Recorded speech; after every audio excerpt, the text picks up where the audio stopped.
తెలంగాణ జాగృతి నైపుణ్య శిక్షణ అభివృద్ధి కేంద్రం నిరుద్యోగ యువతకు జాబ్ మేళా నిర్వహిస్తోంది. తెలంగాణ వ్యాప్తంగా హైదరాబాద్తో సహా 15 పట్టణాల్లో జూలై 4వ తేదీ నుంచి ఆగస్టు 25 వరకు జాబ్ మేళాను నిర్వహిస్తోంది.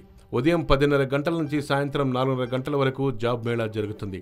10th పాస్ అయిన వారు, ఆ పైన ఉన్నత విద్యార్హత కలిగిన వారు కూడా జాబ్ మేళాలో పాల్గొనవచ్చు. కేంద్ర ప్రభుత్వం అమలు చేస్తున్న ప్రధానమంత్రి కౌశల్ వికాస్ యోజన PMKVY పథకంలో భాగంగా తెలంగాణలోని పార్లమెంటు నియోజకవర్గాల్లో నిరుద్యోగ యువతకు ఉద్యోగ ఉపాధి అవకాశాలు కల్పించేందుకు తెలంగాణ జాగృతి నైపుణ్య శిక్షణాభివృద్ధి కేంద్రాలు పనిచేస్తున్న విషయం తెలిసిందే. ఈ కేంద్రాలలో శిక్షణ పొందిన నిరుద్యోగ యువతతో పాటు ఇతరులు కూడా జాబ్ మేళాలో పాల్గొనే అవకాశం కల్పిస్తున్నారు.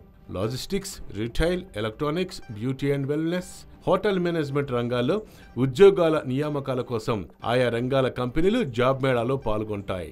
వీటితో పాటు BPO, ఎలక్ట్రానిక్స్, అగ్రిబేస్డ్ కంపెనీలు, ఫార్మసీ సంస్థలు, హోటల్ పరిశ్రమ, beauty and welfare, beauty and wellness, security service సంస్థలు జాబ్ మేళాలో పాల్గొంటాయి. ఆసక్తి కలిగిన నిరుద్యోగ యువత తమ వెంట లేటెస్ట్ రెజ్యూమ్స్ తెచ్చుకోవాల్సి ఉంటుందని Telangana Jagruthi skills development training centre CEO Abdul Basith తెలిపారు. మరిన్ని వివరాలకు హైదరాబాద్ దోమలగూడలోని నైపుణ్య శిక్షణా కేంద్రం ప్రధాన కార్యాలయంలో వ్యక్తిగతంగా కానీ లేకపోతే 04040214215 ఈ నంబర్కు కాల్ చేసి తెలుసుకోవచ్చని తెలిపారు.